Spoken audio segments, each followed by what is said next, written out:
Hey Shannon, how are you? So I'm going to try to make this video fairly short so you're not having to do this for 30 minutes. I'm going to try to keep it short.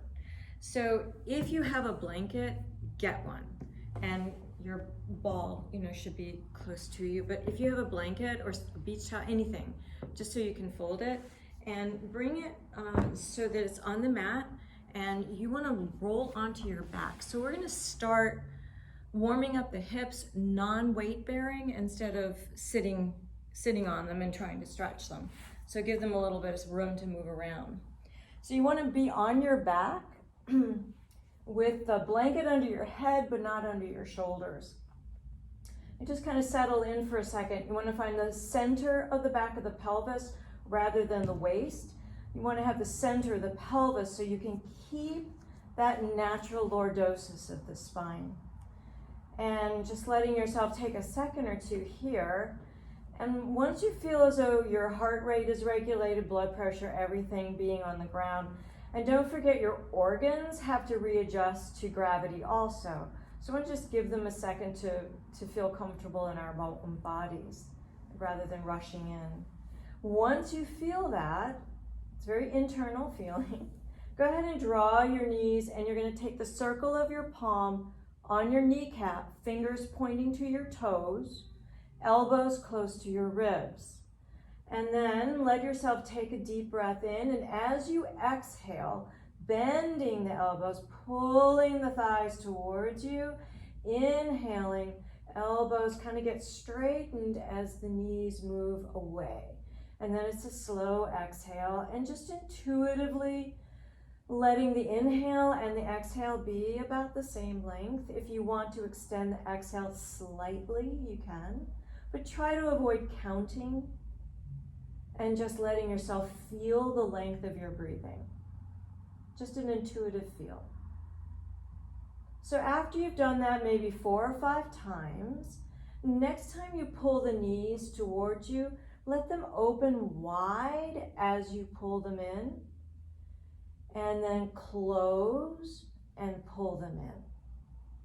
So it's inhale away, exhale wide open and pull, inhale away, exhale, pull, close together, couple more times, wide apart, exhale, inhale together, exhale, just a few more times.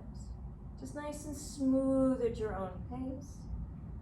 And then next time your knees come together, pull the knees in, slip your hands to your shins if you can, and just sort of compress the shins down towards your lower back, trying as though you could create a straight line down to that area just below your waist. And just take a few breaths here.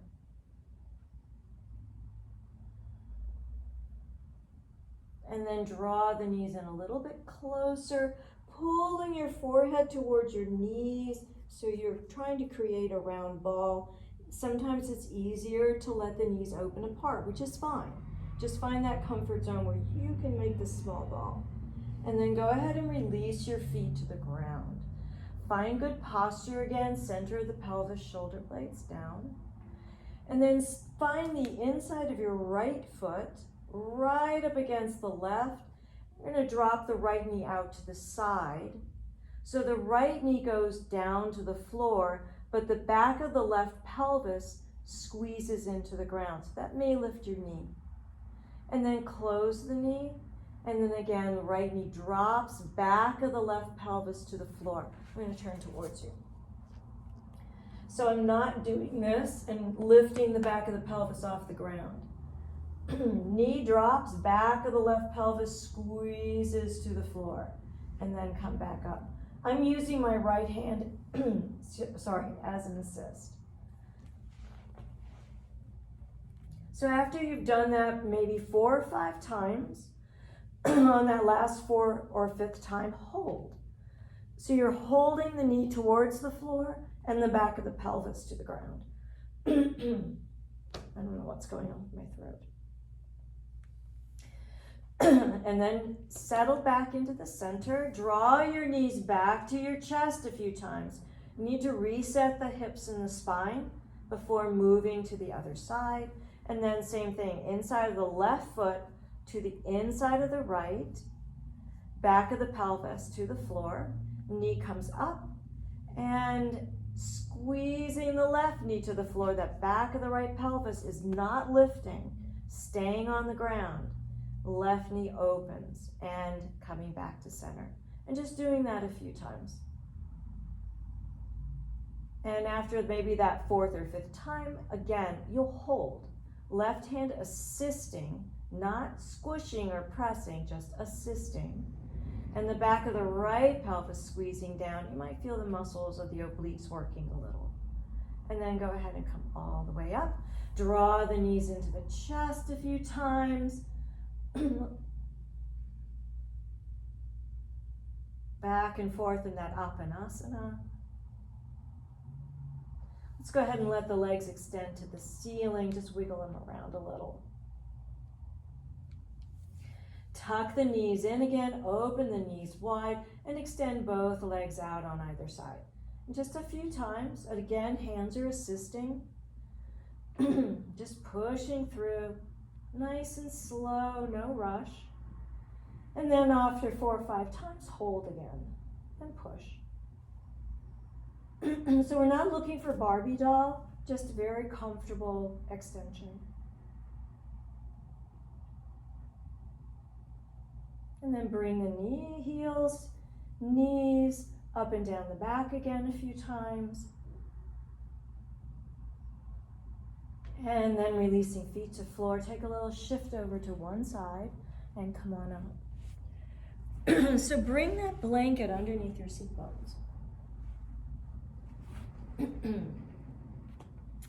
And finding good posture again. You want to be on the seat bones, not behind them. They're right on the very tip of them. We're going to bend the knee and bring your left knee to the arch of your right foot. So that left foot is tucked behind you.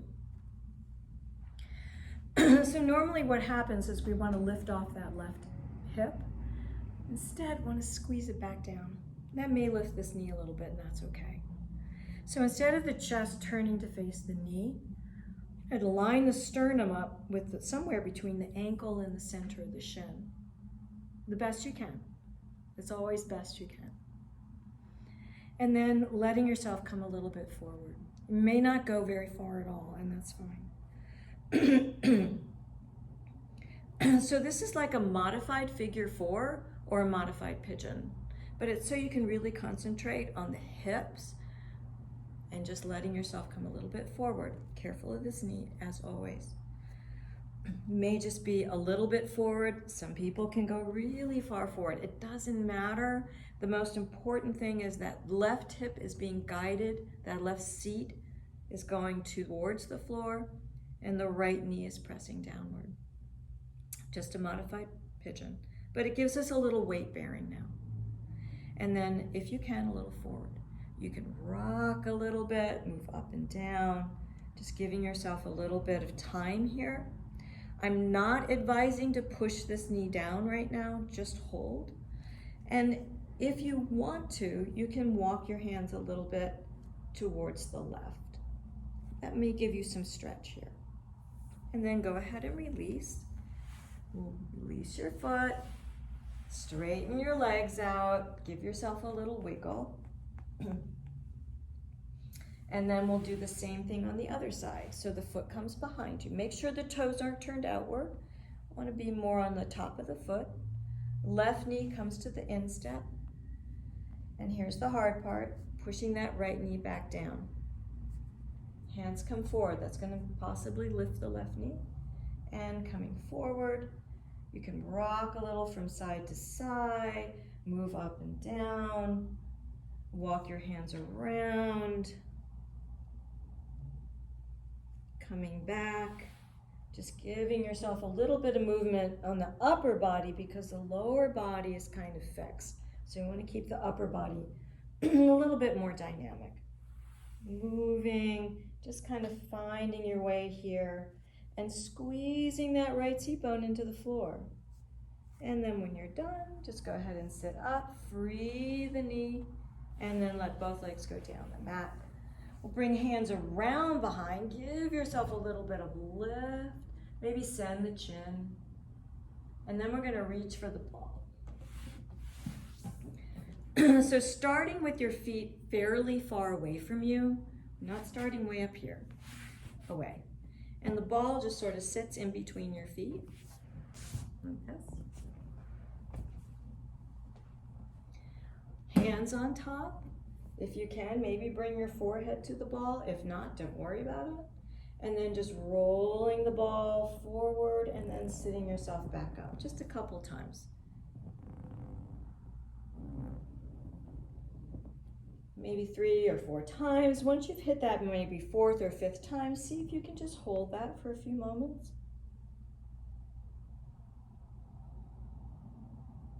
Letting go of the shoulders. Trying to see if you have resistance here, inviting a release as much as you can. And then when you're finished, go ahead and sit up, and if you would like to, bring the feet together. Again, resist that urge to bring your feet in really close and keeping them about 8 to 10 inches away. Bring the ball right up on top of your feet. Hands on top. You can take your forehead if you want to also. And then just rolling forward, rolling the ball right off your toes and coming back up again.